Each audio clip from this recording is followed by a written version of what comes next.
आप सबका अमरीन पाठशाला में स्वागत है। आपकी अपनी हिंदी टीचर आज एक नई वीडियो लेकर प्रस्तुत हुई है। आज हम इसमें यूजीसी नेट जेआरएफ का जो प्रीवियस ईयर्स पेपर है वो करने वाले से हम सॉल्व करेंगे। ये पेपर 2 हिंदी साहित्य जो मार्च 2023 में द्वितीय पाली में सेकंड शिफ्ट में हुआ है उसे हम करेंगे। चलिए ज़्यादा समय बर्बाद ना करते हुए क्लास की तरफ से चल रहे हैं। और जिन बच्चों ने अभी तक हमारे चैनल को सब्सक्राइब नहीं किया वो जल्दी से चैनल को सब्सक्राइब करेंगे, वीडियो को लाइक करेंगे और अपने साथियों को शेयर भी करेंगे। देखिए हम पेपर हमने ओपन कर लिया यूजीसी नेट परीक्षा मार्च 2023 द्वितीय पाली।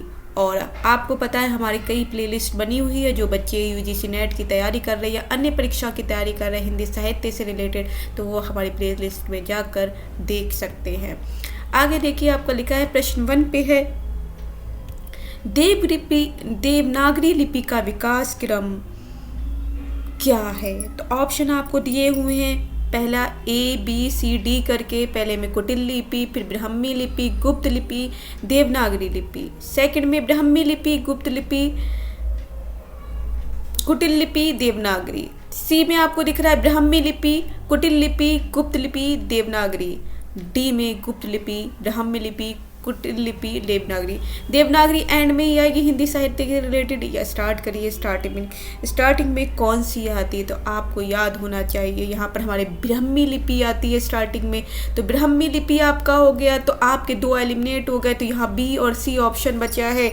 ए और बी कट गया है, तो बी ऑप्शन में देखिए बी और सी में से कौन सा हो सकता है, क्योंकि देवनागरी भी एंड में और ब्राह्मी लिपि भी है। तो आपका यहाँ पर जो ऑप्शन आएगा वो बी ऑप्शन की तरफ जाएगा। सबसे पहले ब्राह्मी लिपि आती है, उसके बाद गुप्त लिपि, थर्ड नंबर पे कुटिल लिपि और फिर फोर्थ पे देवनागरी लिपि। तो ब्राह्मी से ही गुप्त हुई, ब्राह्मी से गुप्त होके कुटिल बनी और कुटिल से देवनागरी बन जाती है। इसी तरह से ब्राह्मी लिपि, कुटिल लिपि और देवनागरी लिपि। ये आपके सामने हमारा प्रश्न नंबर 1 जो है वो आपका हो गया है। अब हम चलते प्रश्न 2 की तरफ चलते। देखिए लिखा है हिंदी में अनुनासिक व्यंजन की संख्या कितनी है।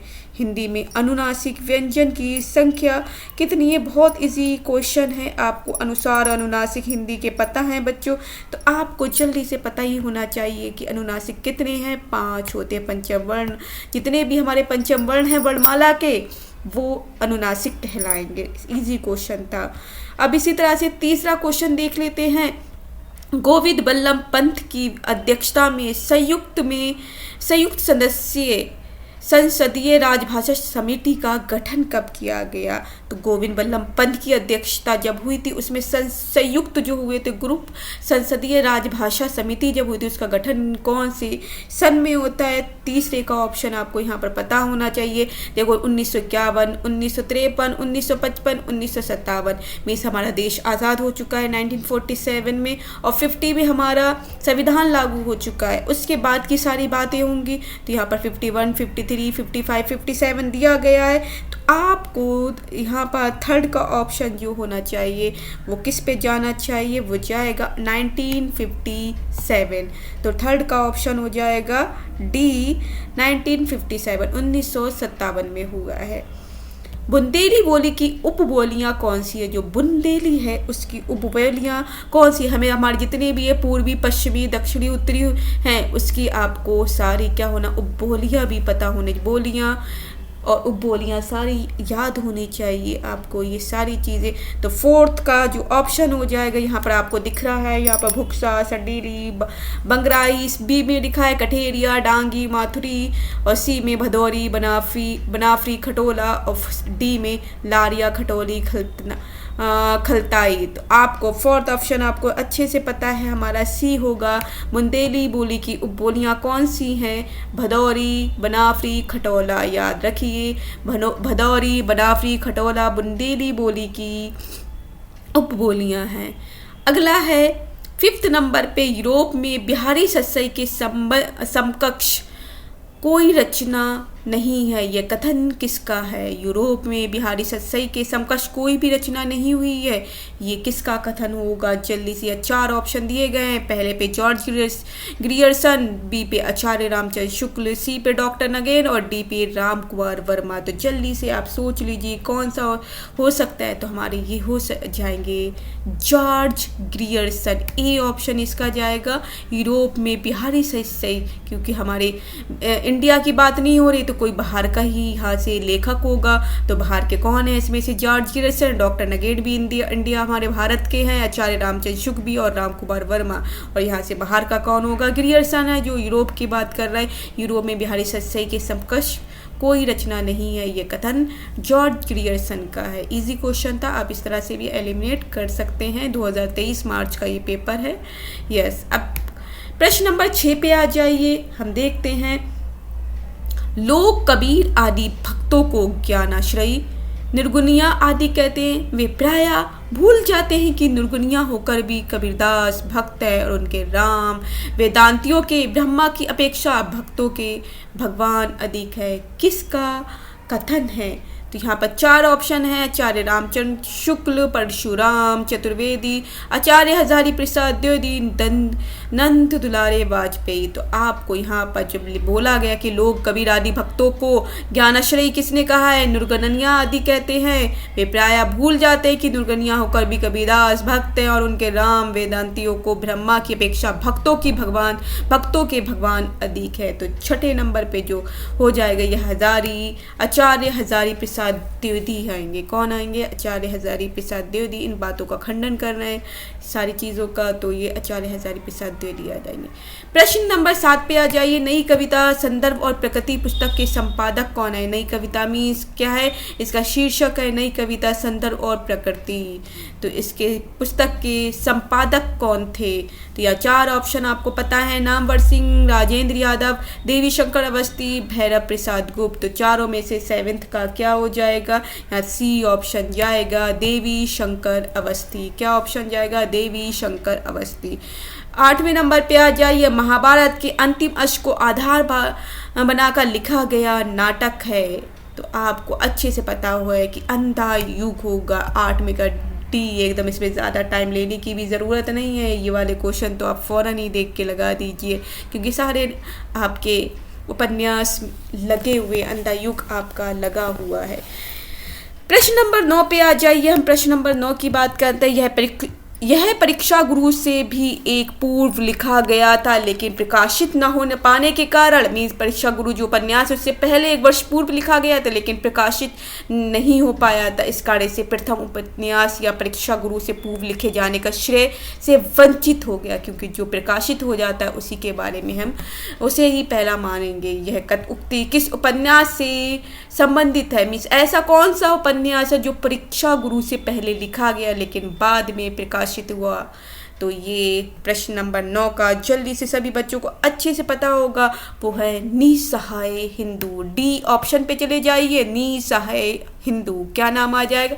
परीक्षा गुरु से पहले निसहाय हिंदू को तो लिखा गया था लेकिन वो प्रकाशित नहीं हो पाया था, इसलिए इसे प्रथम उपन्यास से वंचित कर दिया गया। इसलिए परीक्षा गुरु को पहला माना जाए। तो कौन सा लिखा है? निसहाय हिंदू। याद होना चाहिए ये ऑप्शन।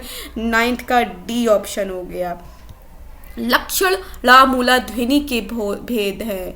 तो लक्षणा मूला ध्वनि के जो भेद हो जाएंगे का भेद है, क्या हो जाएगा? अभिधा लक्षणा व्यंजना, ये सारी शब्द शक्तियाँ पड़ी हुई हैं और इसलिए अभिधा लक्षणा व्यंजना की एक प्लेलिस्ट में हमारी जाके UGC नेट कॉम्पिटिटिव एग्ज़ाम की जो हमारी प्लेलिस्ट है वहाँ जाके आप देख सकते हैं। शब्द विचार में हमने लक्षणा मूला आदि सब शब्द शक्ति को पढ़ाया हुआ है। आप वहाँ जाके थोड़ा बहुत देखेंगे तो थोड़ी आपको वहाँ पर भी हेल्प मिल जाएगी कुछ वीडियो की ग्रामर से रिलेटेड। तो 10 ऑप्शन जो है यहाँ पर हम इसको देख लेते हैं। इसका ऑप्शन हो जाएगा सी, अर्थांतर संक्रमिति वाच्य ध्वनि। तो लक्षणामूला ध्वनि का भेद क्या है? अर्थांतर संक्रमिति वाच्य ध्वनि। हमारे 10 क्वेश्चन हो चुके हैं, हम 11 की तरफ आ जा रहे हैं। 11 नंबर पे देखिए, भामा ने समस्त अलंकारों का मूल किस किस अलंकार को बोला है कि समस्त अलंकारों का जो मूल है वो एक ही है, वो क्या हो जाएगा? बहुत ही है। तो भामा किसे मानते हैं? 11वें ऑप्शन पे आपको पता होना चाहिए। ये वक्रोक्ति को मांगते हैं। रूपक यमक उपमा को तो मानेंगे नहीं, लेकिन वक्रोक्ति सिद्धांत जो आपका वक्रोक्ति है उससे मान रहे हैं कि अलंकारों का मूल किस अलंकार को माना गया? वक्रोक्ति अलंकार जो है उसे मान रहे हैं। तो याद रखिए भामा जो है वक्रोक्ति को मांगते हैं। याद कर ली, भामा वक्रोक्ति, ये आपको याद होना चाहिए। अगला है श्रीमती एनी बेसेंट को भारत आगमन किस वर्ष हुआ था? जो श्रीमती एनी बेसेंट है उनका भारत आगमन किस वर्ष हुआ था? ये हमारे जितने भी निबंध लिखे गए हैं तो निबंध में से ही ये क्वेश्चन आएगा है। प्रश्न नंबर 12, श्रीमती एनी बेसेंट का भारत आगमन किस वर्ष हुआ है? तो आपको पता है यहाँ पर 4 ऑप्शन दिए गए हैं और 12वें का जो ऑप्शन हो जाता है वो हो जाता है 1893 ईस्वी में। कितना? 1893 ईस्वी में हुआ था। 1893 याद कर लीजिए। 1893 में है तो मीन्स 1800 की 19वीं शताब्दी की बात हो रही है और 93 चल रहा है। 7 साल बाद 20वीं शताब्दी स्टार्ट हो जाएगी। तो यहाँ पर 93 की बात हो रही है। तो अगला हो जा रहा है प्रश्न नंबर 13, निम्नलिखित में से किस चिंतक ने धर्म को शास्त्रार्थ का विषय न मानकर उसके मूल तत्व को अपने जीवन में अपनाकर विश्व का संदेश दिया है? तो विश्व का संदेश किसने दिया है? कि अपने मतलब है चिंतक ने धर्म का शास्त्रार्थ, धर्म को किसका शास्त्रार्थ, तो शस्त्र हमारे शास्त्रार्थ हैं, उनका विषय न मानकर उसके मूल तत्व को अपने जीवन में अपनाकर विश्व को संदेश दे दिया है। अपने जीवन में किसी उसके मूल तत्व को किसने अपनाया था? ये 4 ऑप्शन है 13 के नंबर पे। तो आप देख सकते हैं ये हो जाते रामकृष्ण परमहंस। तो किसने? रामकृष्ण परमहंस ने बोला है ये सब बात। ये सारा अपनाकर विश्व को संदेश दे रहे हैं रामकृष्ण परमहंस। 40 नंबर पे आ जाइए। अब एक सभ्यता का सूर्य सुदूर पश्चिम से उदय हो रहा है, जिसने स्नार किए महाजनपदवाद या पूंजीवाद की जड़ खोद कर फेंक दिया। ये कथन किस लेखक का है? तो ये 40 नंबर पे 4 ऑप्शन है रामचंद्र शुक्ल, प्रेमचंद, महावीर प्रसाद द्विवेदी, श्याम सुंदर चार। कि अब एक सभ्यता का सूर्य सुदूर पश्चिम से उदय हो रहा है। सूर्य कहाँ से? पश्चिम से उदय हो रहा है, जिसमें इन नारकीय महाजनपदवाद या पूंजीवाद की जड़ खोद कर फेंक दिया है। ये 14 का जो आपका ऑप्शन हो जाएगा बी ऑप्शन, प्रेमचंद बात बोल रहा है। कौन बोल रहा है? प्रेमचंद बोलते हैं कि इन्होंने बहुत ज़्यादा, प्रेमचंद ने उपन्यास लिखे हैं तो वही सारी बात अपने उपन्यासों में भी कर रहे हैं। हिंदी का पहला दैनिक समाचार पत्र कौन सा है? तो अब बहुत इजी क्वेश्चन है ये कि हिंदी का पहला कौन सा है, तो आपको पता होना चाहिए अवध अखबार है। कौन सा है? 15 का बी नंबर हो जाएगा अवध अखबार। कौन सा है? अवध अखबार। अब हम 16 नंबर पे चले जाते हैं। असाध्य वीणा कविता में प्रेमवत को किसने वीणा का रचयिता मानकर याद किया है? तो यहाँ पर असाध्य वीणा कविता में प्रेमवत ने किसको वीणा का रचयिता मानकर याद किया है? तो 16वें का आपको पता होना चाहिए वज्र कीर्ति को याद करके कि वज्र कीर्ति जो है प्रेमवत ने किसको, मतलब प्रेमवत ने वज्र कीर्ति वीणा का रचयिता मानकर याद कर लिया। असाध्य वीणा कविता में प्रेमवत ने किसको वीणा का रचयिता मानकर याद किया? तो वज्र कीर्ति को याद किया है। सूरदास का पद आयोग घोष बड़ो व्यापारी किसकी ओर संकेत करता है? सिंपल सा है, उद्धव। तो बी ये वही जाते हैं कृष्ण का समाचार लेके, आपको पता है, तो इसलिए उद्धव को बोला है कि उद्धव समाचार लेकर गए हैं। 17 नंबर पे आपको बी हो जाता है। शासन की बंदूक कविता किस छंद में है? तो आपको पता है शासन की बंदूक किस छंद में होगी? 18 का आपको पता होना चाहिए दोहा छंद में है। तो आपको ये सारी कविताएं कौन सी छंद में, ये सारी आपको याद होनी चाहिए क्योंकि यहाँ से भी क्वेश्चन आ रहे हैं बच्चों।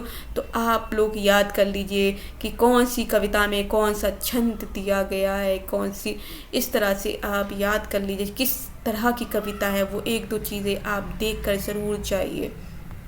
प्रश्न नंबर 19, सुनी है कि नाही यह प्रगट महावती जू काहू कल्पाए है सू के कल्पाए हैं। घनानंद की इस पंक्ति में कौन सा अलंकार है। तो यहाँ पर 4 अलंकार दिए गए हैं और इसमें है यमक अलंकार। क्या है?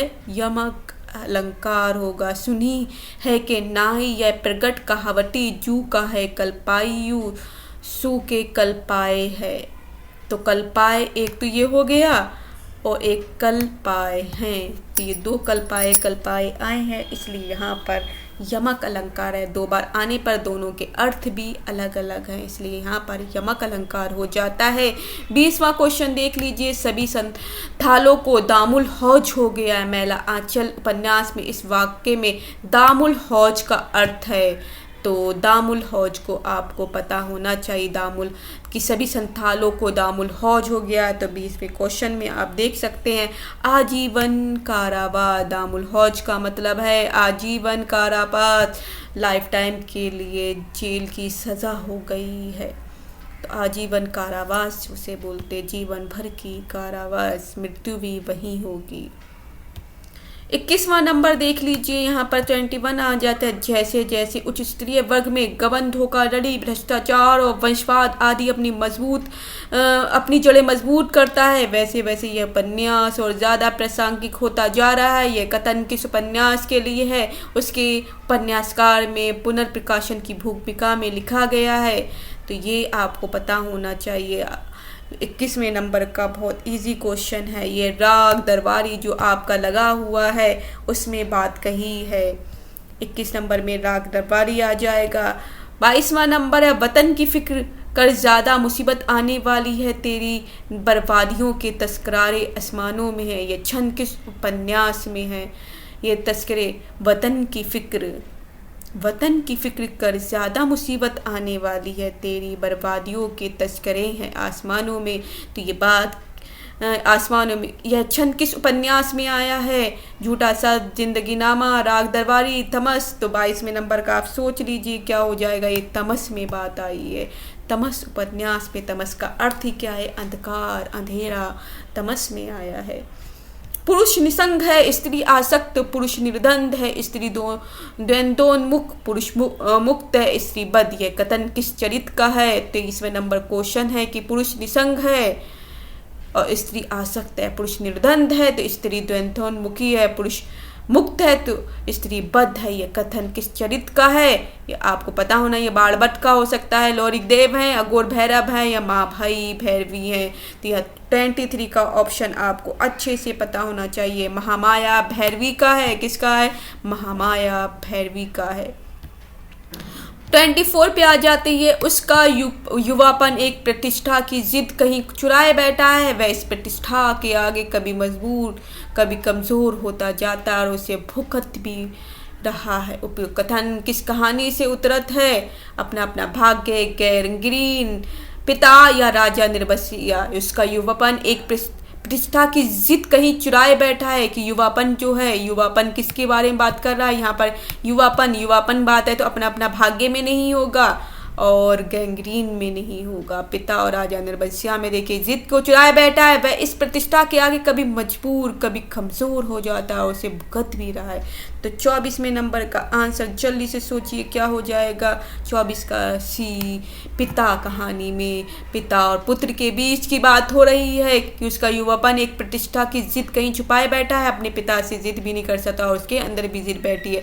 वह इस प्रतिष्ठा के आगे कभी मजबूर है कभी कमज़ोर हो जाता है और उसे भुगत भी रहा है। ये पिता कहानी से 24 का सी आंसर हो जाएगा। ये यहाँ पर बेटा रात के समय ये सारी बातें सोच रहा है पुत्र जो है।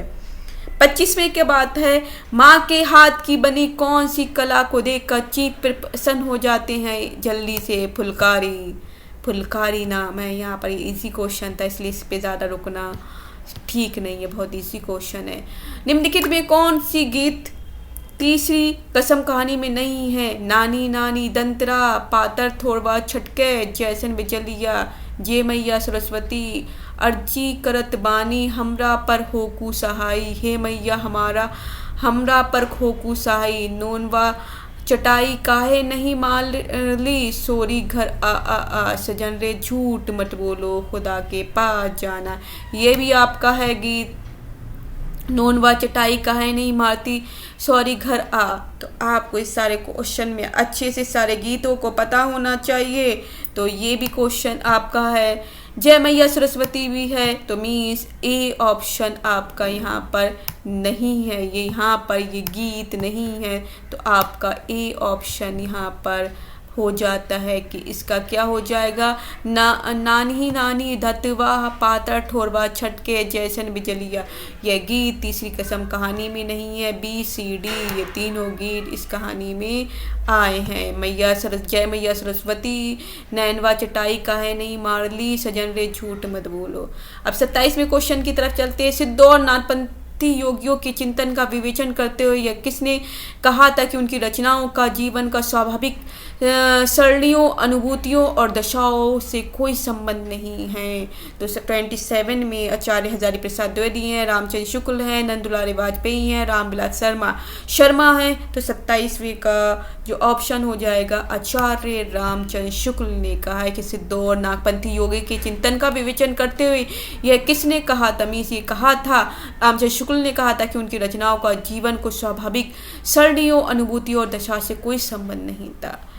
त्रस्त प्रजा 28वें क्वेश्चन पे आ जाते। त्रस्त प्रजा की रक्षा के लिए, सतीत्व के सम्मान के लिए, देवता ब्राह्मण और गौ की मर्यादा में विश्वास के लिए, आतंक से प्रकृति को आश्वासन देने के लिए आपको अपने अधिकार का उपयोग करना होगा। इसका गुप्त नाटक में संवाद किसके के द्वारा कहें, पड़दत्त, देवसेना, बंधु वर्मा, मातृगुप्त। तो 28 में से आप देख सकते ऐसी बात कौन कह सकता है, ये पड़दत्त कहते हैं। कौन कहता है, पड़दत्त कहते हैं कि त्रस्त प्रजा की रक्षा के लिए, सतीत्व के, स्त्री के सम्मान के लिए, देवता ब्राह्मण और गौ की मर्यादा में विश्वास के लिए, आतंक से प्रकृति को आश्वासन देने के लिए आपको अपने अधिकार का उपयोग करना होगा। ये पड़दत्त कहते हैं। 28 में कौन कह रहा है, 28 नंबर में पड़दत्त बोल रहे हैं। तो याद रखिए ये बात, पड़दत्त बोलते हैं। निम्नलिखित में से कौन सा पाठ चंद्रगुप्त नाटक से संबद्ध नहीं है। तो यहाँ पर नीला, लीला और एलिस तो हैं, जयमाला नहीं है। 29 का सी हो जाएगा। 29 के में सी जयमाला नहीं है।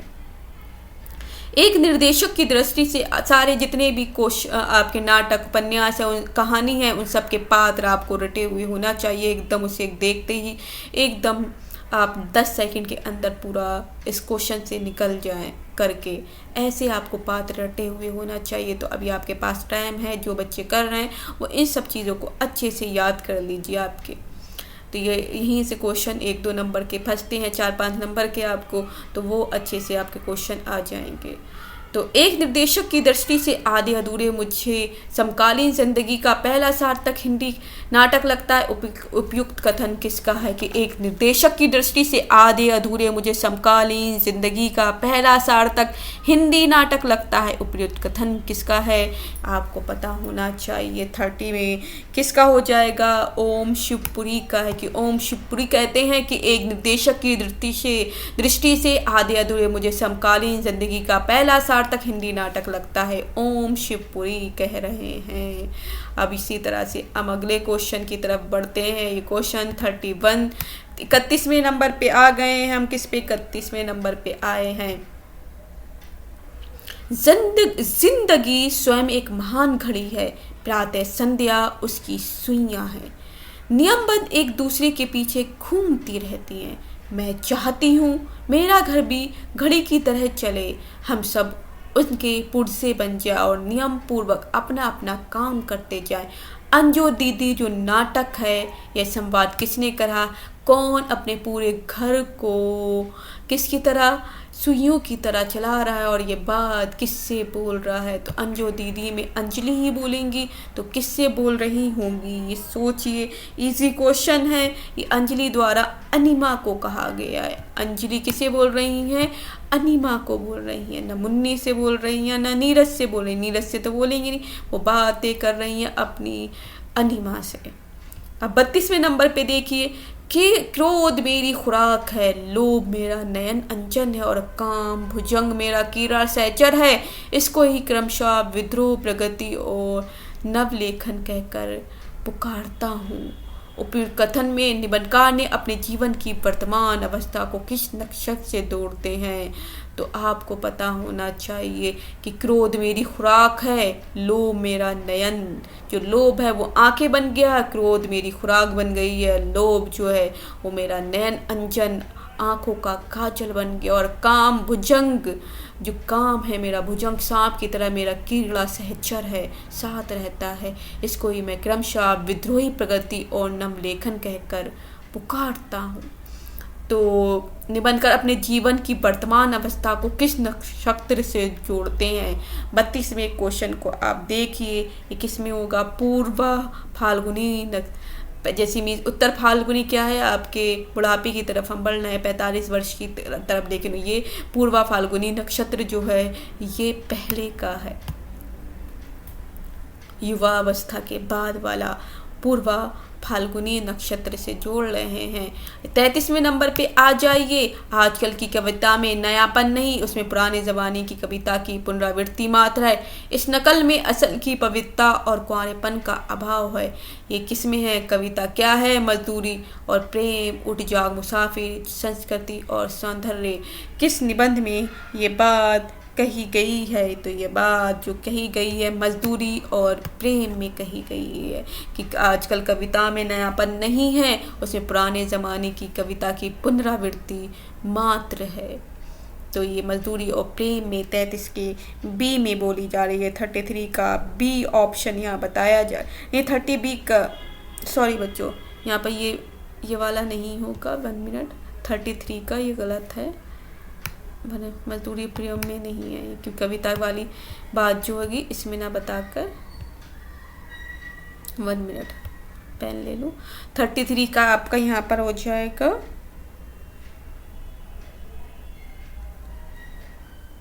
हाँ, मजदूरी और प्रेम में तो आजकल की कविता में नयापन नहीं है, उसमें पुराने ज़माने की कविता की पुनरावृत्ति मात्र रही है। इस नकल को असल की पवित्रता और कुंवारेपन का अभाव है। मजदूरी और प्रेम ही है बच्चों, बी ऑप्शन ही जाएगा, बी ऑप्शन होगा 33 का। 34 का अब देख लेते हैं।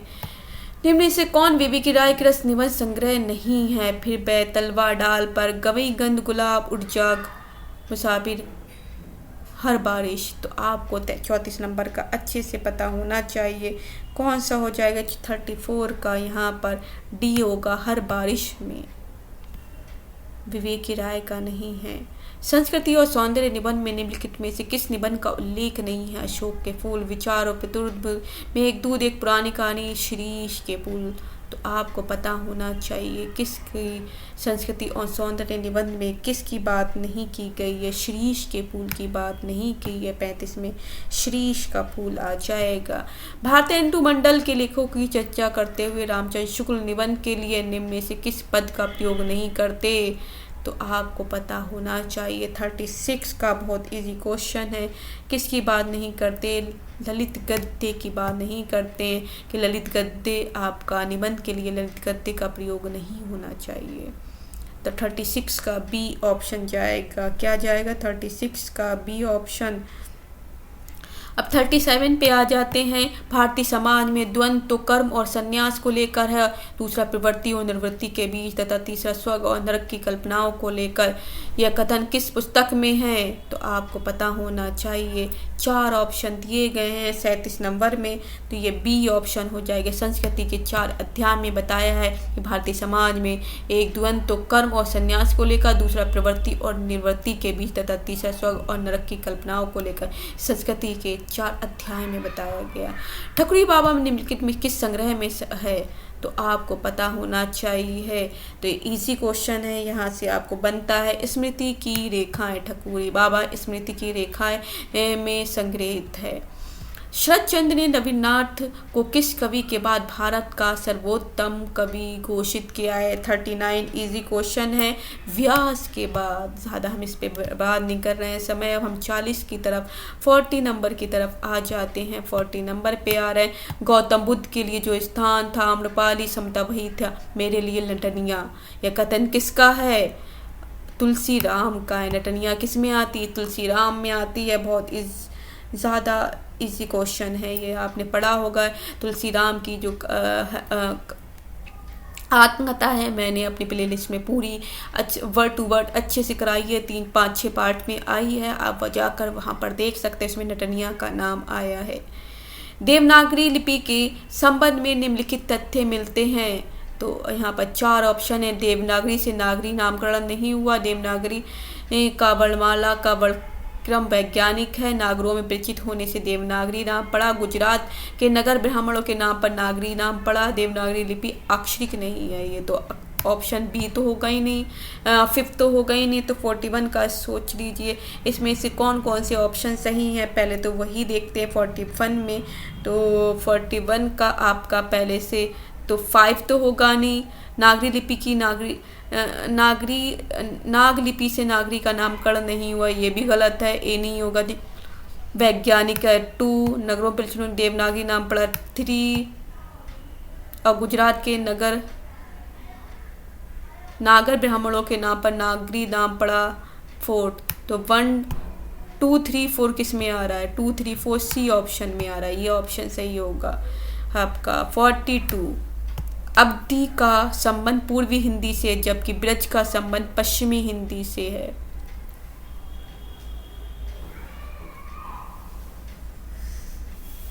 अवधी में ए और स्वर का उच्चार ऐ औ के रूप में होता, किंतु जब ब्रज स्वर में आए औ उच्चार तो ध्वनि स्तर अवधी अकारांत है जबकि ब्रज उकारांत। अवधी में क्षतिपूर्वक दीर्घाकार की आवृत्ति ब्रज में कम होती। अवधी में पुल्लिंग संज्ञा पदों व परसक जोड़ने से प्रवृत्ति मिलती जबकि ब्रज में प्राय ऐसा नहीं होता है। तो 42 में क्वेश्चन को आप देख लीजिए, इसका जो ऑप्शन होगा आपका पहला होगा अवधी के संबंध पूर्वी हिंदी से जबकि ब्रज का संबंध पश्चिमी हिंदी से। आपको पता आना चाहिए ब्रज किस में पश्चिमी हिंदी में आएगा और अवधी पूर्वी, ये सही है बात। अवधी में ए और औ का स्वर है और ऐ औ के रूप में होता है, अवधी में ए है, तो आपका यहाँ पर 2 भी सही होगा। ध्वनि के स्तर पर अवधी अकारांत है जबकि ब्रज उकारांत है, तो यहाँ पर ये नहीं होगा। अवधी में क्षतिपूर्वक दीर्घीकरण की प्रवृत्ति अधिक है, ब्रज में कम है, ये भी नहीं है।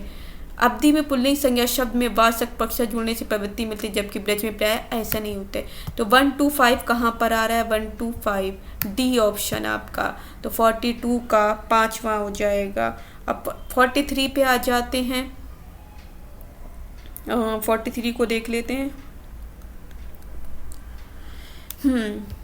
प्रभु जी तुम चंदन हम पानी की रचना दयादास द्वारा हुई है, सही है। कबीर परिचय में अनंतदास ने कबीर की व्यक्तित्व और जीवनी संबंधित तथ्य को उल्लेख किया, सही है।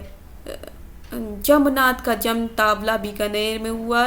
अलग दरीबा का संबंध रजनी संप्रदाय से। दादू की समग्र रचनाओं को अंगबधू शीघ्र से सर रज्जम ने संकलित किया। तो देखो 1 2 5 कहाँ पर आ रहा है? डी ऑप्शन में आ रहा है, ये हो गया। यात्रा वृत्तांत पर आधारित निम्नलिखित कथनों पर विचार कीजिए। वो राकेश कृत आखिरी चट्टान तक दक्षिण भारत के जीवन पर रेखांकित किया गया है। रघुवंश का हरिघाटी रांची हजारीबाग के आसपास के प्रदेशों का चित्रण है। गगन गिलकृत आवाक में पश्चिमी घाट की आकृतिक सुषमा का वर्णन मिलता है। यात्री के उपनाम से मशहूर नागार्जुन ने घुमंड की रचना की। निर्मल वर्मा का यात्रा वृत्तांत चीड़ों की चांदनी में आइसलैंड का उल्लेख मिलता है। तो आप यहाँ तक 44 पे अभी देख लेते कौन कौन से हमारे क्वेश्चन सही हैं। यहाँ पर पूछा गया है, ये हैं। अच्छा, ये इतने में ऑप्शन में दिए गए हैं ऐसे करके। तो यहाँ पर ऑप्शन में हमारा एक तो मोहन राकेश कृत आखिरी चट्टान में दक्षिण भारत के रघुवंश का हरी घाटी में रांची हजारीबाग। तो 1 2 4, तो 1 2 4 कहाँ पर मिल रहा है? 1 2 4 1 2 4 देखें एक बार।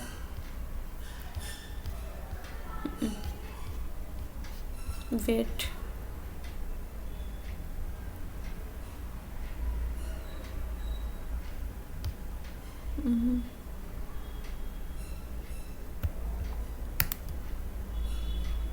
वन टू तो है इसमें, एक बार हो गई देखना पड़ेगा। हाँ, निर्मल वर्मा की चीड़ों की चांदनी है ना, ये 1 2 5 आ जाएगा यहाँ पर बच्चों। 1 2 5 आएगा। 125 सी ऑप्शन पे जाएगा, यहाँ पर 44 का सी ऑप्शन चला जाएगा। 124 का सी। नाटक और रंगमंच से संबंधित निम्नलिखित तथ्यों पर विचार कीजिए। अश्क का नाटक कैद काफी मंचित हुआ, जिसके पराभरदिन नवीन रूप बाद में लौटता हुआ दिन के नाम से प्रसिद्ध हुआ। तो अब हम 45 का एक से देखते चले जाएंगे, जिससे हमें पता भी चल जाए कि इसका आंसर क्या है। तो यहाँ पर 1 तो हो गई, देख लिया, ठीक है। पुराण कथा आधुनिक उपयोग जगदीश चंद्र माथुर के पहला राजा में अत्यंत रचनात्मक रूप से हुआ, ये भी सही है। प्रसाद का अंकित नाटक स्कंदबुंद है, आपको पता है क्या है, सोच के रखिए। और प्रसाद नाटक का ध्रुव सामनी और भुवनेश्वर का नाटक प्रतिभा का विवाह एक ही वर्ष में प्रकाशित हुआ। और इसका और 2 ऑप्शन तो हैं, अब 1-2 तो आ रहा है। अब देखेंगे 1-2 के अलावा हमारे 1-2 किस में आ रहा है, 2 ऑप्शन बी और ए में आ रहा है। तो अब सी और डी तो हो नहीं सकता है, तो अब इसी में से देखते हैं। भुवनेश्वर के नाटकों में प्रेम संबंधों की प्रवृत्ता एवं कोमलता तथा प्रसाद में प्रेम संबंधी मान्यता का सहज तिरस्कार मिलता है।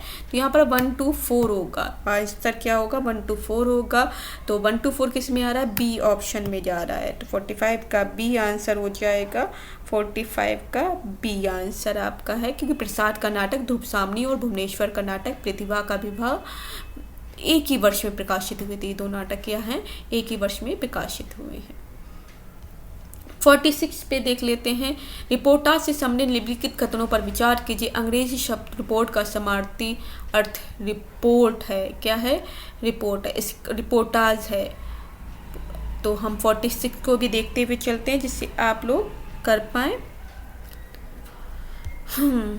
तो अंग्रेजी शब्द रिपोर्ट का समानार्थी जो सेम शब्द है, समान अर्थ वाला, रिपोर्टाजी है। अब इस रचना विधा का प्रादुर्भाव प्रथम विश्व युद्ध के समय में हुआ नहीं। इलिया एरुनबर्ग ने रिपोर्टाज में कुशल लेखक के रूप में सर्वाधिक प्रतिष्ठा पाई है, ये सही है। एलिया नाम याद कर लिए, एरुनबुर्ग, ऐसे क्वेश्चन आ सकता है कि कुशल लेखक के रूप में सर्वाधिक प्रतिष्ठा पाई गई है।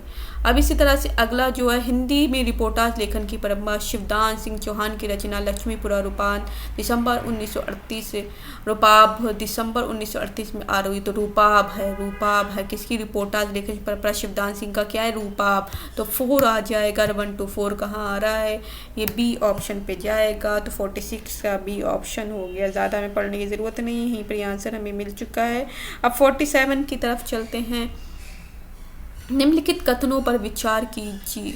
विचार करते हुए कथन लिखिए। नई समीक्षा काव्य निरपेक्ष अस्तित्व को स्वीकारती, जो नई समीक्षा काव्य के निरपेक्ष अस्तित्व को स्वीकार करती है, 1 ऑप्शन सही है।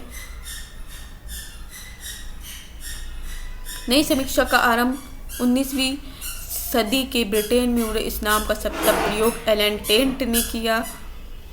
देखते हैं और आगे, ये वाला नहीं हो सकता। इलियट का मत है कि भारत अतीत ही वर्तमान के रूप को मर्यादित नहीं करता, वर्तमान भी अतीत को प्रभावित करता है, ये ऑप्शन होना चाहिए दोनों। 1-3 इलियट के अनुसार कवि इलियट की बात हो रही है। इलियट जो है, इलियट अस्तित्ववादी। इलियट के अनुसार कवि का मन असंख्य भावनाओं, पदावलियों, बिंबों के ग्रहण एवं संचयन के निमित्त एक आधान पाद की भांति होता है। वर्ड्सवर्थ ने कविता की भावना के स्थान पर कथनात्मक का महत्व दिया। तो ये 1 और 3 किस में आ रहा है, एक बार देख लीजिए। 1 और 3 हमारा एक ही बचा है, और इसमें 4 ये और हो जाएगा। 1-3-4 ए में आ रहा है। तो 47 का ए ऑप्शन यहाँ पर सही जाएगा। ऐसे भी एलिमिनेट आप कर सकते हैं, ठीक है।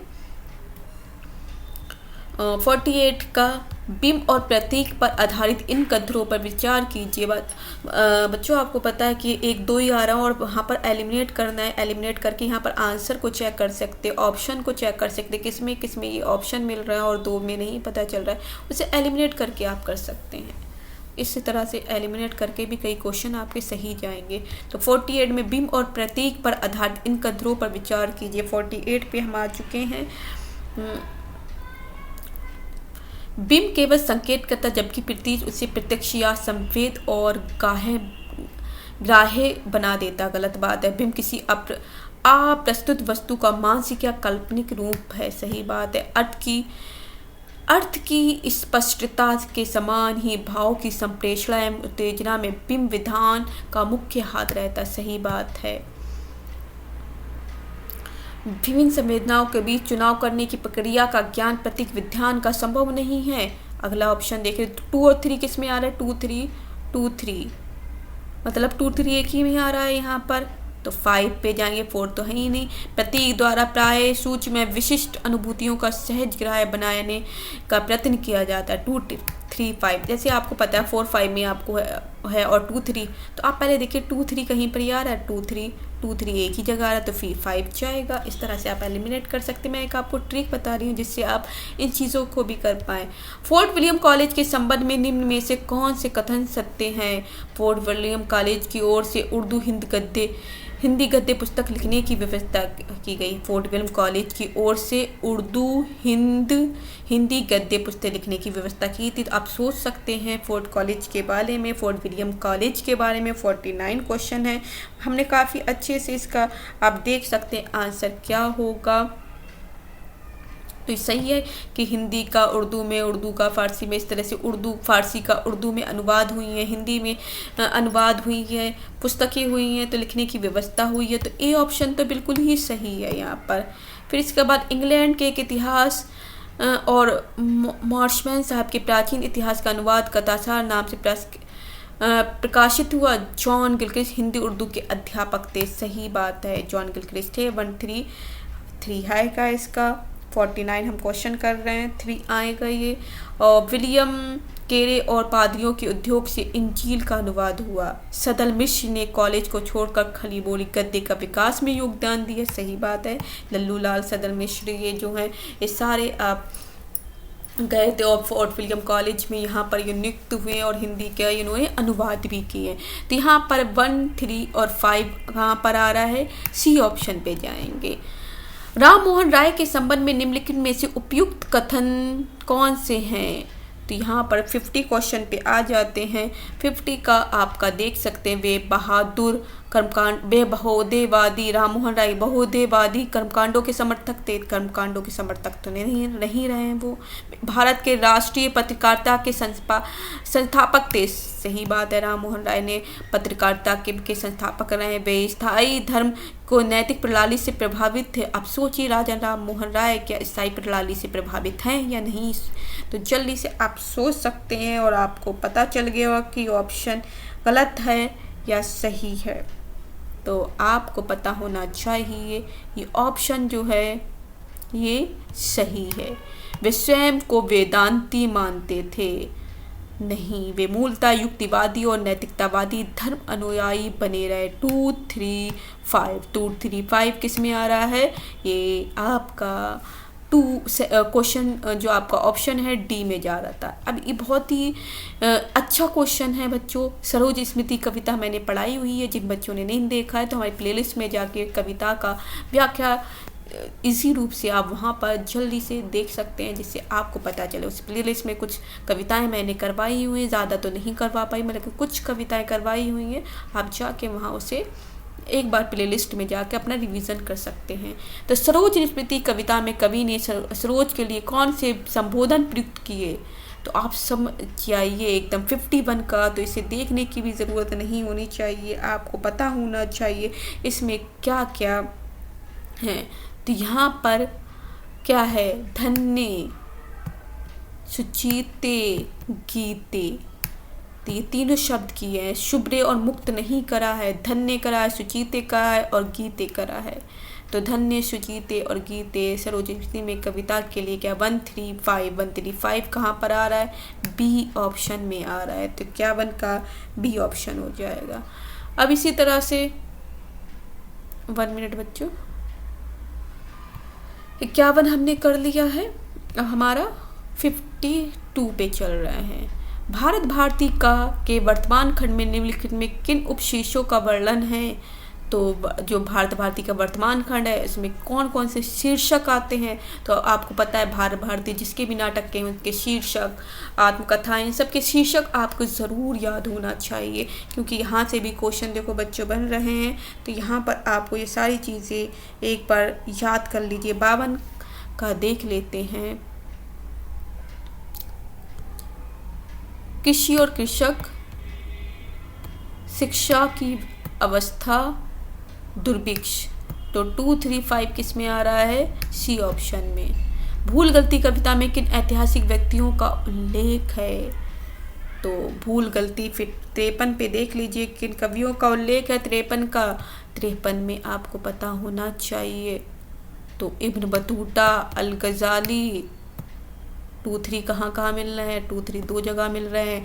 तो अब आपको पता है कि बदायूनी और अल-बरूनी और इब्न सीना में कौन हो सकता है 53 में? तो सोचिए 53 में किस किस का उल्लेख मिला गया है? यहाँ पर इब्न बतूता नहीं होना चाहिए। 1 मिनट, इब्न बतूता का तो नहीं है, वही मैं सोच रही हूँ। 53 में देख लें तो अल गजाली हो गए, अल गजाली तो है ही। तो भूल गलती कविता में किस किस का है 53? सोचिए जल्दी से। इब्न सीना है, इब्न सीना और अल बरूनी। इब्न बतूता नहीं है, अल बरूनी है। 3, 4, 5 हो गए। तो 3, 4, 5 कहाँ पर आ रहा है? इब्न बतूता बदायूनी नहीं होगा। अल गजाली, इब्न सीना, अल बरूनी। तो याद कर लीजिए अल गजाली, इब्न सीना, इब्न बतूता नहीं है। अब इब्न बतूता की जगह इब्न सीना होगा यहाँ। अल गजाली, इब्न सीना, अल बरूनी, इन तीनों का उल्लेख भूल गलती कविता में मिलता है। मानस का हंस उपन्यास के पात्र हैं। तो यहाँ पर बहुत ही है इजी क्वेश्चन है कि मानस के हंस में कौन कौन हो सकता है। 54 का क्वेश्चन है। 54 में आप देख सकते हैं सामने आपको दिए गए ऑप्शन हैं कि सुमिरत दास, अब्दुल्ला बेग, मोहिनी बाई, इकबाल सिंह, मेघा भगत। तो यहाँ पर आपको अब्दुल्ला बेग मिलेंगे, मोहिनी बाई मिलेंगी और मेघा भगत। 2, 3, 4 कहाँ है? ए ऑप्शन 54 का ए पे जाएंगे। किस पे जाएंगे? 54 का ए हो जाएगा। 54 का क्या हो जाएगा? ए। अब 55 पे चलते हैं। झूठा सच उपन्यास का स्त्री पात्र है बंती। ज़्यादा मत करिए, सोचिए।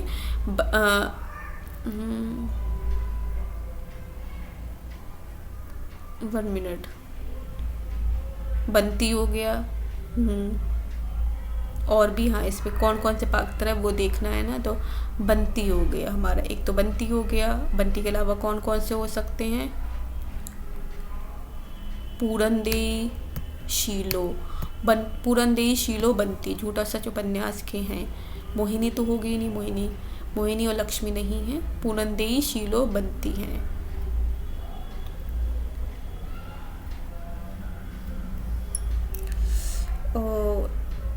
अगला है तो 2, 3, 4 बी ऑप्शन में जाएगा। 55 का बी ऑप्शन हो जाएगा।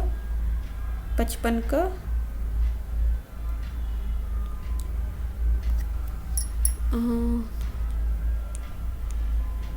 3 नहीं, 2, 4, 5 है। बी थोड़ी डी है, बी नहीं डी ऑप्शन है बच्चों। ये गलत लग गया। 2, 4, 5 बी में आ रहा है। 3 इसमें 3 नहीं है। लक्ष्मी तो नहीं है ना, ये तो नहीं। बी पे गलत लग गया मेरा। यहाँ पर तो सही ऐसा लिखे 2, 4, 5 डी ऑप्शन है बच्चों। कौन सा है? D option. तो यहाँ पर बी ना होके डी, क्योंकि 2, 4, 5 बी में नहीं डी में आ रहा है। अगला है आपका बंटी उपन्यास का बाल पात्र है। तो बाल पात्र कौन से? एक तो टीटू तो है ही, टीटू, अमी। आपका 56 का हमें देखना है। 56 नंबर पे टीटू, अमी,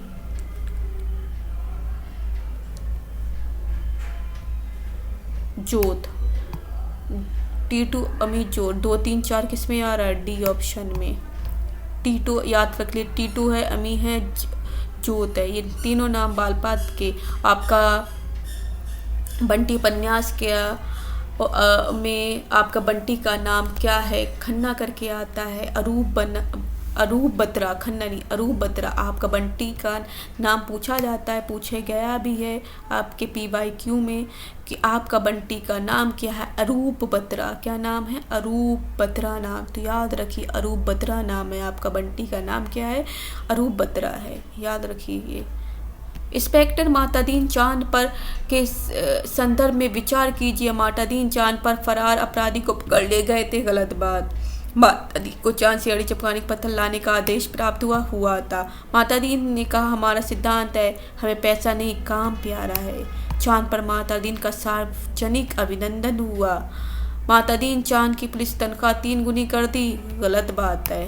तो यहाँ पर 2, 3, 4 कहाँ दिख रहा है? B option. तो आपको पता होना चाहिए 57 का बी ऑप्शन जाएगा। इस तरह से आप एलिमिनेट करते हुए क्वेश्चन आंसर निकाल सकते हैं। निम्नलिखित कथनों को संदर्भ पर विचार कीजिए। अपना अपना भाग्य कहानी पति से बिछड़ी हुई स्त्री की आप बीती के रूप में नहीं, एक बच्चे की कहानी की व्यथा है जो मर जाता है सर्दी में ठुठक कर। तो गलत। एक टोकरी भर मिट्टी कहानी एक असहाय विधवा के स्वाभिमान की को अभिव्यक्ति मिलती है, सही बात है। तो यहाँ पर बी ऑप्शन नहीं होगा, तो ए ऑप्शन मतलब है 1 नंबर नहीं होगा, खाली 2 नंबर आ रहा है। और अगला देखते धुलाई वाली कहानी पर्दा प्रथा की विसंगति पर आधारित है। हाँ, पर्दा प्रथा के बारे में थोड़ा दिखाया जा रहा है। राह कहानी गाँव और शहर के संघर्ष पर केंद्रित है। कानों में करना तत्कालीन सीमांती परिवेश की पत्नी और वैश्या के प्रति प्रेम की टकरार पर आधारित एक भावपूर्णता है। तो ये होगा, राही कहानी उसकी नहीं है।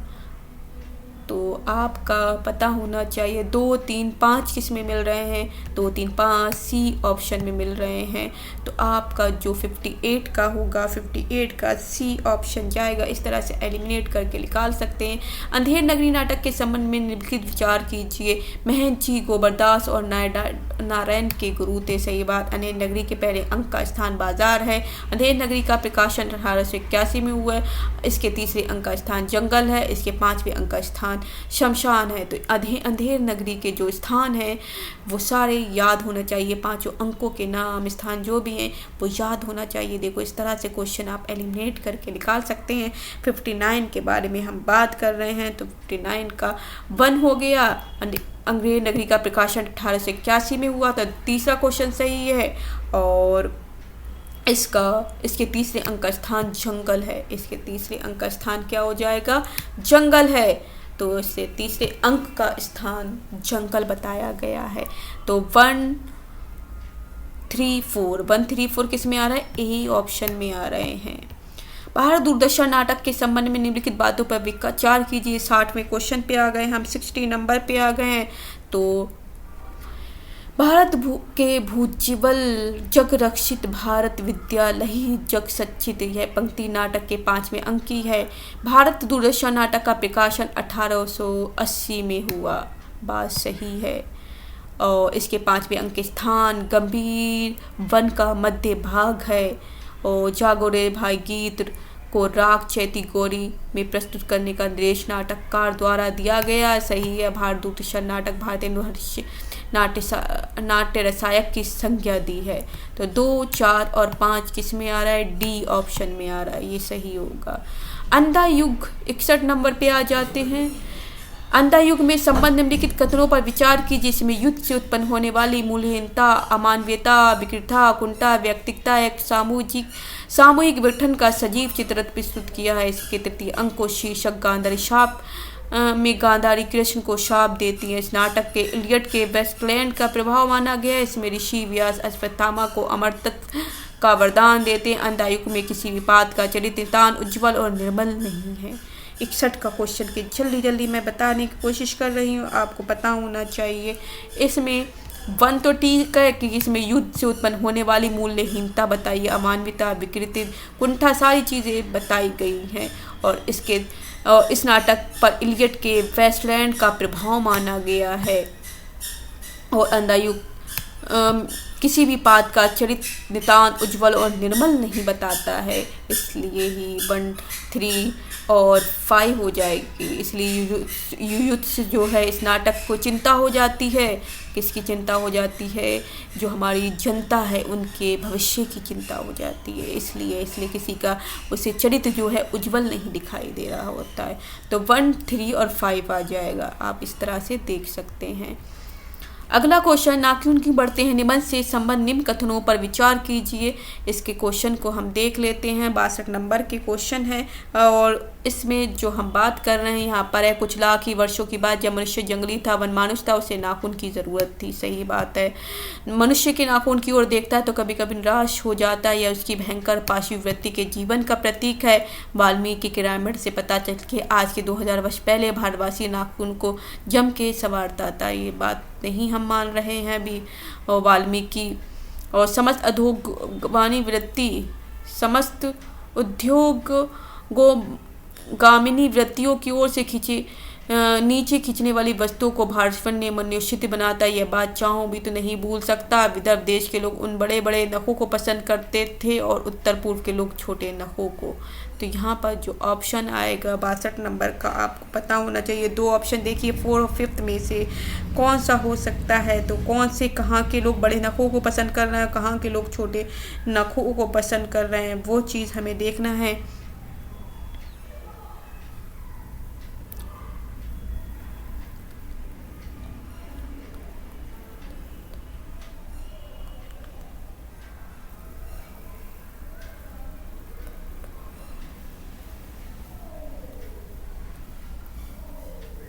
यहाँ पर समस्त अध्योपनी वृत्तियों की ओर से खींचे जाने वाली वस्तु को भारतवर्ष ने मनुष्योचित बनाया। यह बात चाहूँ भी तो नहीं भूलता। 1 to 4 यहाँ पर बताई गई है, लेकिन यहाँ पर ये भी क्वेश्चन हमें लग रहा है थोड़ा सा डाउट, बट 1 to 4 ही होगा।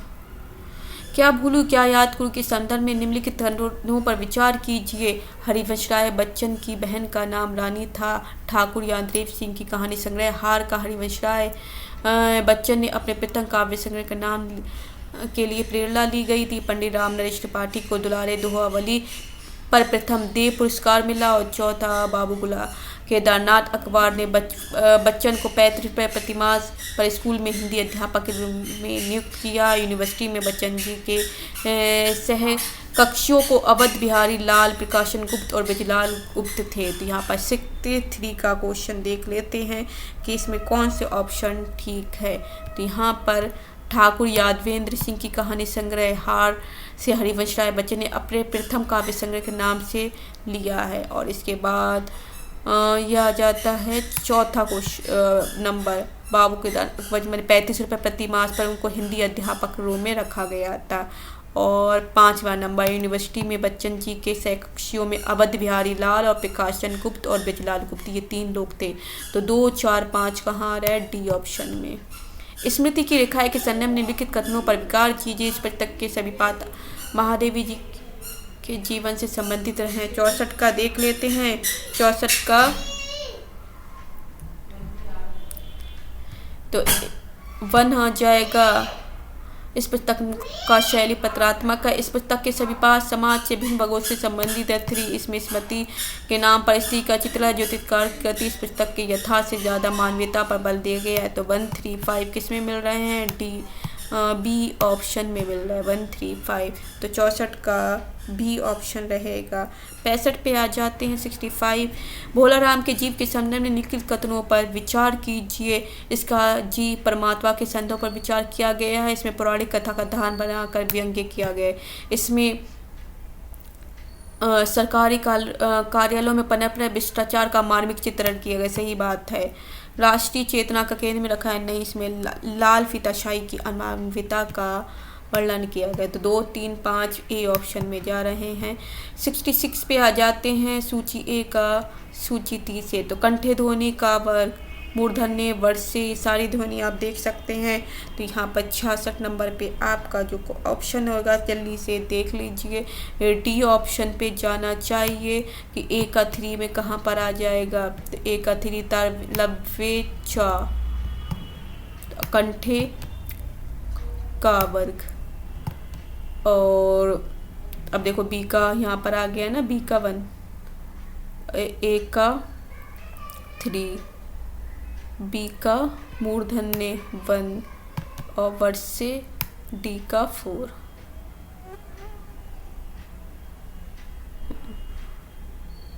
डी का 4 देखिए। ए का 3, ए का 3, बी का 1, बी का 1, सी का कंठे, सी का 2, सी का 2 और डी का 4। आगे ये सामने ये सारे आपको पता चल गए। इसी तरह से अगला है सूची का सूची से मिलान करना है। तो मुतसद्दस और भारत भारती किसकी है? और नई कविता, भारतीय रंग दृष्टि की खोज, कवि के बोल खरक हिरवानी सामने उनके लिखे गए हैं। तो आप जल्दी से सोच सकते हैं 67 में क्या हो सकता है। तो इसका जो होगा ए का हो जाएगा मुदस्सर और भारती शमशेर बहादुर की। ए का 4 किस में आ रहा है, दो ए का 4 दो जगह आ रहा है। तो बी और डी में से देखते हैं क्या ऑप्शन हो जाता है। तो 67 में हम आ गए हैं। 67 में तो आपको पता चल गया है। अब इसी तरह से बी का देखते हैं कविता गजानन मादे। तो बी का 1 कहाँ मिल रहा है, यहाँ पर मिल रहा है, डी ऑप्शन इसका जाएगा। तो बी और इसी तरह सी का 2 हो जाएगा, भारतीय दृष्टि की खोज किसकी हो जाएगा, नेमीचंद्र की। और डी का 3 हो जाएगा, भारतीय कवि के बैल खरक हिरवानी विजय देव नारायण शाही हो जाएगा। सूची 1 का सूची 2 से मिलान करना। आई रिचर्ड, टी.एस. एलियट, अरस्तू और कॉलरिज। ये किसके साथ पुस्तक है और रचनाकार है। 68 आपको याद होनी चाहिए पुस्तकें, क्योंकि पूछी जाती है मोस्टली। 68 का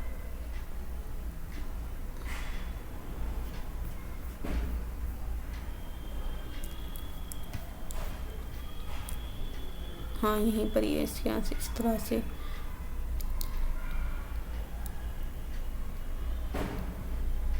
इसका तो बियोल्ड हो जाएगा।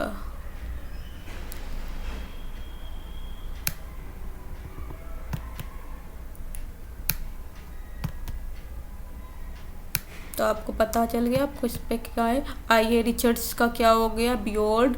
टी.एस. एलियट का द वेस्टलैंड। अरस्तू का पेरी पाई तेकेस, पेरी पाई के तेस किसका है, अरस्तू का। और कॉलरिज का क्या हो जाएगा, बायोग्राफिया लिटरेरिया।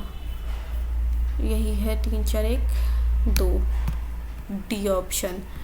भारतेंदु, भारत बंधु, देश हितैषी, शुभ चिंतन और भारतेंदु। और प्रकाशन का प्रकाश पत्र है और प्रकाशन का स्थान है 69 में। तो ये बताना है पत्र और प्रकाशन का स्थान 69 में किसका किससे है। तो ये चीज़ें आप देख लीजिए। भारत बंधु जो है अलीगढ़ से, हितैषी अजमेर से, शुभचिंतक वृंदावन से, भारतेंदु जबलपुर से। भारत बंधु अलीगढ़ से है, भारत बंधु जो है अलीगढ़ से, और भारतेंदु जबलपुर से है। 3 4 1 2 किस में आ रहा है, ए ऑप्शन।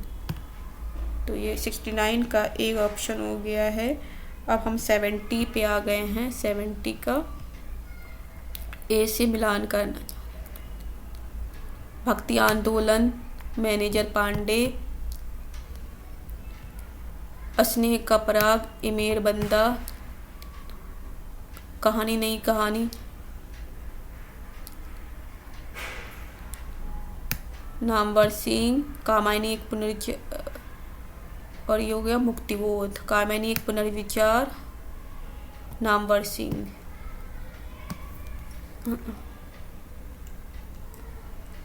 हाँ कहानी और कामायनी एक पुनर्विचार जो है ये हो गया आपका नामवर सिंह। तो 4 3 1 2 सी ऑप्शन। तो ये 70 का सी ऑप्शन जाएगा। क्या आएगा, नहीं 4 1 2 3 करा है ना, 4 ये यहाँ पर आ गया ना ये, और 1 तो ये नहीं, डी ऑप्शन ये नहीं होगा, डी ऑप्शन होगा। कौन सा, 4 1 2 3 ये वाला ऑप्शन है। 4 1 2 3 2 और 3 नामवर सिंह ने कामायनी का, और नहीं कहानी का ना, नई कहानी का तो नामवर सिंह है, और नई कहानी का नामवर सिंह, और कामायनी मुक्तिबोध है। कामायनी पुनर्विचार मुक्तिबोध है, ये आएगा। गोदान, बेलारी, तो ए का 4 कहाँ दिख रहा है, 2 जगह, ठीक है। मैला आंचल, मेरीगंज, बी का 1 कहाँ दिख रहा है ये, तो डी ऑप्शन पे चले जाइए। यहाँ मानस का हंस पे, डाक दरबारी, शिवपालगंज आ जाएगा। मानस का हंस और चित्रकूट आ जाएगा। इसी तरह से 72 पे देखिए अंजू दीदी कहाँ पर आएगा। अंजू दीदी के, चंद्रगुप्त के, एक और डिरोड़ाचार्य, इन सब के आपको पता होने चाहिए।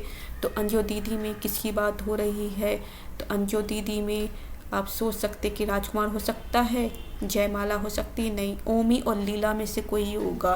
तो ओमी और लीला आया या ओमी पात्र आया? सोचिए अंजू दीदी में 72 नंबर में कौन आया है? तो यहाँ पर ओमी आया, तो अंजू दीदी का ए का 3 आएगा। तो 3 दो ऑप्शन आ रहा है, तो अब ए और सी में से कोई होगा। अब चंद्रगुप्त में कौन आई है? या तो राजकुमार होगा या जयमाला होगी, इन दोनों से बात हो रही है। चंद्रगुप्त में क्या होगा बी का? तो सोचिए जल्दी से 72 नंबर में चंद्रगुप्त के में क्या हो सकता? तो चंद्रगुप्त में लीला है, तो बी ऑप्शन। 4 फिर 3 फिर 2 फिर 3 और 2 फिर दोनों में ही है। अब देख लेते हैं कि स्कंदगुप्त और एक द्रोणाचार्य में, तो एक द्रोणाचार्य में राजकुमार है या जयमाला है? ये देखिए, या स्कंदगुप्त में सी के ऑप्शन में देखिए। तो ये भरा 72 नंबर कर रहे हैं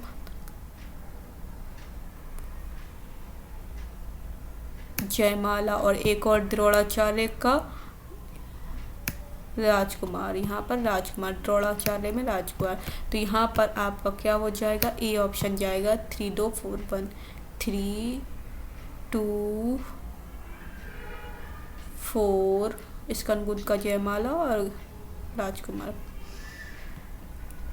73 नंबर सूची 1 का सूची 2 से मिलान के निबंध है। अब यहाँ पर से हजारी प्रसाद, सरदारपुर सिंह, विद्यानिवास, सच्ची वीरता, तुमचंदन, हमपानी, कुटज और मनयोग है। 73 पे आ जाते हैं। तो 73 का पहले का प्रताप नारायण ऋषि का कुटज है, तो ए का 3 हो जाएगा। ए का 3 दो जगह आ रहे हैं। ए का 3 का नहीं, प्रताप नारायण मिश्र का मनोयोग हो जाएगा। क्या आएगा? कुटज नहीं, सॉरी, मनोयोग हो जाएगा। और इसी तरह से हजारी प्रसाद द्विवेदी का कुटज है। कुटज तो हजारी प्रसाद द्विवेदी का है। तो बी का 3 कहाँ आ रहा है? 2 जगह आ रहा है। अब ये भी 2 जगह आ गया, ठीक है, तो 3 हो गया। तो 4 एक जगह था और 3, तो आपका सी ऑप्शन जाएगा। सूची 1 का सूची 3 में मिलान कर रही है। अकाल में सारस, वन पाखी सुनो, ठंडा लोहा, बची हुई पृथ्वी, किस किस के हो सकते हैं? 74 पे हम आ चुके हैं। तो 74 का आपका ए ऑप्शन होना चाहिए। ए ऑप्शन में अकाल में सारस जो होगा केदारनाथ का है। बी का 1 जाएगा, वन पाखी सुनो, नरेश मेहता है। सी का 2 जाएगा, ठंडा लोहा, धर्मवीर भारती है, बची हुई पृथ्वी। और डी का 3 हो जाएगा, गिराधर चुकड़ी। सरजू भैया, मंगल, रजिया और देव, ये सारा रेखा चित्र और सहयोगी पात्र किस किस के हैं? तो रजिया का हसन हो जाएगा। तो सी का 1, रजिया का क्या हो जाएगा? हसन हो जाएगा। तो सी का 1 कहाँ पर मिल रहा है? तो सी का 1 देखते हैं हम लोग बच्चों। तो सी का 1 कहाँ पर है? तो यहाँ पर ऑप्शन आएगा सी का 1 ये है, तो आपका ए ऑप्शन हो जाएगा। प्रथम प्रकाशन वर्ष के अनुसार भागवती चरण द्वारा रचित उपन्यासों को पहले से बाद में क्रम में व्यवस्थित कीजिए। तो यहाँ पर भूले बिसरे, चित्रलेखा, टेढ़े मेढ़े रास्ते, सब नहीं, नैनवा, नूरसी। तो यहाँ पर 76 का ऑप्शन क्या होना चाहिए? 76 का आपको पता है क्या हो जाएगा? डी ऑप्शन जाएगा। 2 3 1 5 4, 2 चित्रलेखा, फिर टेढ़े मेढ़े रास्ते, 2 3, फिर 1 भूले बिसरे चित्र, फिर 5 2 3 1, फिर 4 ही आना चाहिए। 2 3 1 4, सभी नयामत राम गोसाई। 5वां ऑप्शन है ही नहीं इनका, उन्होंने यहाँ पर दिया नहीं है, ठीक है। यहाँ पर कुछ डाउट है, मगर यहाँ पर जैसे है उस हिसाब से हमने बता दिया, ठीक। ये होना चाहिए ऑप्शन में। प्रथम प्रकाशन वर्ष के आधार पर हिंदी की दलित आत्मकथा है मेरी पत्नी और भेड़िया, मुर्दैया आत्मकथा है शिकंजे के पर्दे में, झोपड़ी राजस्थान, दोहरा अभिशाप। तो देखिए सारी इसके देख लेते 77 के नंबर पे जो आएगा बी ऑप्शन पे जाना चाहिए। 5 4 1 2 3 5 दोहरा विशाप 5 फिर 4 फिर 5 4 फिर 1 झोपड़ी से दोहरा विशाप पहले आएगा, फिर झोपड़ी से राजभक्त आएगा, झोपड़ी से राजभक्त के बाद में मेरी पत्नी ओ भेड़िया आ जाएगा, फिर उसके बाद मुर्धैया आएगा, फिर अंत में शिकंजे का दर्द आ जाएगा।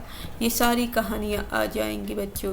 तो इसी तरह से अगला क्वेश्चन 78 है। बीन भी हूँ मैं गीत भी स्वयं के संबंध में महादेवी वर्मा ने जिन कथनों का उपयोग किया ऐसे अंश नीचे दिए गए इन्हें गीता के आने के अनुसार पहले के बाद में लगाइए। तो 78 के बारे में बात हो रही है यहाँ पर। 78 का ए ऑप्शन हो जाएगा। 78 का ए ऑप्शन है 5 2 4 3 1 5 2 4 3 1। तुम्हारी रागनी कुलहीन प्रवहीन अखंड सुरागनी 4, फिर 3 उसके बाद सुनहली दामिनी और इसके बाद स्मित की चांदनी, अंत में स्मित की चांदनी आएगा। 79 निम्नलिखित उपन्यासों का प्रथम प्रकाशन वर्ष के अनुसार पहले के बाद में क्रम लगाइए। यहाँ जिंदगी नामा राग दरबारी गोदान तमस बाड़भट्ट की आत्मकथा है। तो 79 पे देख लेते हैं बच्चों। तो 79 का बी ऑप्शन होगा 3 1 4 5 2। तो 3 सबसे पहले क्या आ जाएगा गोदान, फिर आएगा आपका 1 नंबर पे बाड़भट्ट की आत्मकथा, फिर आ जाएगा 4 नंबर पे आपका राग दरबारी, 5th नंबर पे आपका तमस और 2nd नंबर पे आपका जिंदगी नामा अंत में आ जाएगा। 80 नंबर पे आ जाइए आकाशदीप कहानी की घटनाओं को पहले से बात के क्रम में लगाइए कि चंपा द्वारा दीपक का जलाना, दीप स्तंभ का महोत्सव, चंपा और जया द्वारा नौका विहार, बुद्धगुप्त और नायक के बीच द्वंद्व युद्ध, बंदी द्वारा पो से संबंध रज्जू का काटना। तो 5th पहले नंबर पे आएगा। तो 5th कहाँ आ रहा है 5 4 1 3 2 आ जाएगा, ये ऑप्शन होगा। बंदी आएगा, फिर 4 बुद्ध नायक के बीच द्वंद्व होता है, फिर चंपा का दीपक जलाना होता है, फिर 3 ने चंपा का जया द्वारा नौका विहार पे जाती है और फिर दीप स्तंभ का महोत्सव हो जाता है। ये ऑप्शन में जाएंगे। 80 का क्या होगा बी। तो 80 नंबर पे बी ऑप्शन जा रहा है। हमारे अभी 20 क्वेश्चन बचे हुए हैं तो जल्दी से करने की कोशिश करते हैं। इसका मूल नाटक के प्रथम अंक में आए संवादों को पहले से बात के क्रम में लगाइए। कविता करना अनंत पुनंत का फल है। दूसरा है अधिकार सुख कितना मादक और सारहीन है, केवल संधि नियम ही आप लोग बाध्य नहीं, शरणागत की रक्षा भी क्षत्रिय का धर्म है। तो जल्दी से सोच लीजिए कौन कौन से हो सकते हैं। राजनीति, दार्शनिकता और कल्पना का लोक नहीं, पुरुष के कौतूहल, प्रश्न और स्थिति के विश्लेषण और सब बातों का समाधान। अब पहले से बात के क्रम में 81 में लगाइए जल्दी से। तो 81 के में आएगा सबसे पहले 2 आएगा, फिर 4 आएगा, फिर पहले 2 आएगा अधिकार सुख वाला, फिर 4 आएगा राजनीति दार्शनिकता और कल्पना वाला, इसके बाद 3 आएगा केवल संधि नियम से हम लोग, फिर 1 आएगा कविता संरचना और अंत में 5वां पुरुष और कौतूहल। ये 5 हो जाएंगे। 82 में आ जाइए निबंध मजदूरी प्रेम के उपशीर्षकों के पहले से बात के क्रम में लिख रहा है। ये गरीब का जीवन, हल चलाने का जीवन, मजदूर और मजदूरी और करा प्रेम और मजदूरी। तो यहाँ पर आपको पता होना चाहिए 82 में कहाँ से सबसे पहले किसका था। तो यहाँ पर हमारा बी ऑप्शन होता है मजदूर की मजदूरी। यहाँ पर हल चलाने वाले का जीवन आता है सबसे पहले, फिर गरीब का जीवन आता है, फिर उसके बाद गरीब का जीवन आएगा, फिर उसके बाद आएगा मजदूरी और कला, फिर उसके बाद आएगा प्रेम मजदूरी और अंत में मजदूर की मजदूरी आ जाता है। तो यारे यायावर याद रहेगा, याद निम्नलिखित अध्यायों के पहले से बात के क्रम में लगाइए। तो पहले से बात के क्रम में देखते हैं। 83 का जल्दी से सामने आपके लिखी हुई है तो आप देख सकते हैं 83 में कौन सी हो सकती है। 83 के बारे में हम जान लेते हैं। तो 83 आपका सामने है। 83 में हमारा बी ऑप्शन हो जाएगा बच्चों, क्योंकि अब हम जल्दी कर लेते हैं बी। तो 4 3 1 5 2, 4 में परशुराम से तुर्कराम, फिर 3 किरणों की खोज में, फिर 1 देवताओं के अनंत में, 5वां मौत की घाटी में, 2 आपका एलूरा हो जाएगा। इसी 84 का आप देख लेते हैं। जिस भाषा के माध्यम से राष्ट्र की अधिकांश जनता विचार विनिमय करती वही राष्ट्रभाषा होती है। किस राज्य से सभी प्रचलित भाषाएं राजभाषाएं होती, किंतु भाषा संपूर्ण देश की धार्मिक सांस्कृतिक एवं राजनीतिक परंपराओं को धारण करने में सक्षम है, भाषा और राजभाषा के पद पर प्रतिष्ठित होती है। कथनों के बारे में बताना है। 84 का कथन है, 84 का ए ऑप्शन होगा। कथन 1 और 2 दोनों सही हैं। नीचे दूसरा कथन दिया गया है, साकेत के वियोग वर्णन के भीतर कभी पुरानी पद्धति के आलंकी चमत्कारपूर्ण पद तथा आजकल की नई रंगत की वेदना लाक्षणी वैचित्र्य वाले गीत दोनों रखे हैं। और दूसरा है, प्रेम के शुभ प्रभाव से उर्मिला के हृदय में उदारता का भाव प्रसार हो गया है। वियोग की दशा में प्रिय लक्ष्मण और गौरव की भावना उसे संभले हुए है। ये कथन इसमें से 85 का जो कथन होगा आपका 85 में ए ऑप्शन जाए। कथन 1 और 2 दोनों सत्य हैं। नीचे दिए कथन दिए गए। इलियट की दृष्टि में परंपरा का व्यापक अर्थ बनता है, उसे दाय या विरासत के रूप में प्राप्त नहीं किया जा सकता, उसकी प्राप्ति के लिए कठोर परिश्रम करना होगा। दूसरा है, परंपरा कोई मृत या अनुपयोगी वस्तु नहीं है, वस्तुतः जो मृत या अनुपयोगी है उसे परंपरा की खोज देना ही अनुचित है। इन दोनों कथनों में से आप दे सकते हैं 86 में कि कौन सा कथन सही होगा। आप जल्दी से देख सकते हैं, सामने है 86 में ए ऑप्शन जाएगा। कथन ए और 1 दोनों सत्य हैं। 87 है, हिंदी नवजागरण में महावीर प्रसाद द्विवेदी जी के योगदान का मूल्यांकन करते हुए ध्यान रखना चाहिए कि वे किसी क्रांतिकारी पार्टी के गुप्त रूप को प्रकाशित होने वाले गैर कानूनी पत्र को लिए नहीं लिख रहे हैं। दूसरा कथन है, सरस्वती में रचना प्रकाशन का निर्णय करते समय महावीर प्रसाद द्विवेदी प्रेस मालिक का दबाव नहीं मानते थे। उपयुक्त कथनों के आलोक में कौन से विकल्प सही होंगे? तो 87 में जो आपके दोनों कथनों में से होंगे तो 87 का आपका सी ऑप्शन जाता है। कथन 1 सही है लेकिन कथन 2 गलत है। दूसरा कथन आपको 88 में मिलता है कि एक अभिकथन है, असर्शन है और दूसरा रीजन है। प्रेमचंद स्त्री स्वतंत्रता के समर्थक थे परंतु वे विवाह को बनाए रखना चाहते थे। गोदान उपन्यास में महत्वपूर्ण स्त्री चरित्र सक्षम, शक्तिशाली और परिस्थितियों के अनुकूल बनाने के लिए संघर्ष था है। इसमें से अनेक का वैवाहिक जीवन तनावपूर्ण है परंतु इसे बनाए रखा जाता है। इन दोनों कथनों के बारे में बताना है। 88 का कथन जो होगा आपको पता होना चाहिए। ए ऑप्शन है। कथन 1 और 2 दोनों सही हैं। नीचे 2 कथन है, सिंदूर की होली नाटक में दुखान प्रवृत्ति हमें नाटक में आई परिस्थितियों तथा जन्य समस्याओं का सोचने समझने के लिए बाध्य करती विचारों में डुबा देती है। दूसरा कथन है कि सिंदूर की होली अद्भुत, गहन, गंभीर, सामान्य से परे नाटक है तथा उसके पात्र अत्यंत सहज और स्वाभाविक मनोवृत्ति की प्रवृत्ति भूमि पर विचरते नजर आते हैं। तो इसमें से आपका 89 का जो हो जाएगा बच्चों, 89 का ए ऑप्शन हो जाएगा। कथन ए और दोनों सही हैं। 90 में देख लीजिए, शंभू की चिट्ठी से रिलेटेड आपके कथन हैं। इन चिट्ठों में से 8 चिट्ठी लॉर्ड कर्जन के नाम और 2 लॉर्ड मिंटो के नाम है। खतों में एक खत गुप्त जी ने शाइस्ता खां के नाम पर फूलर साहब को तथा एक सर सैयद अहमा के नाम अलीगढ़ कॉलेज के छात्रों को लिखा। तो 90 में आप देख सकते हैं, तो 90 का आपका यहाँ पर जो ऑप्शन हो जाएगा ए ऑप्शन हो जाएगा। कथन ए और 2 दोनों सही हैं। ठीक है, तो यहाँ पर एक अनुच्छेद है बच्चों सामने दिया गया कि हम सब की मिली जुली जिंदगी में कला के रूप व खजाना हर तरह बेहिसाब बिखरा चला गया। सुंदरता के अवतार हमारे सामने पलछिन होता जा रहा है। अब यह हम पर है कि खास तौर के कवियों पर कि हमें अपने सामने और चारों ओर की इस अनंत और अपार लीला को कितना अपने सुंदर बुला सकते हैं। आपसे सीधा साधा मतलब वो अपने चारों तरफ जिंदगी दिलचस्पी लेना, उसको ठीक ठीक यानी वैज्ञानिक आधार से समझना, अनुभूति को और अपने अनुभव को इसी समय समझ और जानकारी को सुलझाकर स्पष्ट करके पुष्ट करके अपनी कला भावना को जागना, यह आधार इस युग के हर बच्चे और ईमानदारी कलाकार के लिए बेहद ज़रूरी है। इस तरह अपने कला चेतना को जगाना, उससे मदद जीवन की सच्चाई और सौंदर्य की अपनी कला जीवन से सजीव रूप से देना, इसी में साधना समझना और उसके कलाकार संघर्ष पाना। इस तरह से पूरा है आपके लिए। मैं पढ़ नहीं रही है, आप देख सकते हैं, खुद से पढ़ सकते हैं। यहाँ पर रोक के खुद से पढ़ लीजिए। मैं यहाँ पर इसके आंसर बता देती हूँ कि 91 का जो ऑप्शन होगा बच्चों, तो यहाँ पर सी हो जाएगा कला और जीवन, और 92 का जो ऑप्शन जो हो जाएगा आप खुद यहाँ पर रोक के खुद से देख लेना बच्चों। जिससे आपको पता चल जाए। 92 का भी सी ऑप्शन हो जाएगा। 91 और 92 का सी ऑप्शन है। 93 का डी ऑप्शन बच्चों हो जाएगा और 94 का सी और 95 का सी। 94 का सी हो जाएगा, 95 का भी सी 95 का आपका डी बच्चों हो जाएगा। 95 का भी सी है यस क्रांति का। और इसी तरह से एक और पैरा सामने दिया गया है भक्ति काल से रिलेटिव, भक्ति आंदोलन से संबंधित। इसे भी आप बच्चों देख के पढ़ सकते हैं खुद से। यहाँ पर मैंने लिखा, आपको स्टॉप करके आप अपना पढ़ लीजिए और फिर खुद क्वेश्चन को निकालने की कोशिश करेंगे जिससे आपको पता चल जाए। इसका क्वेश्चन मैं बता देती हूँ।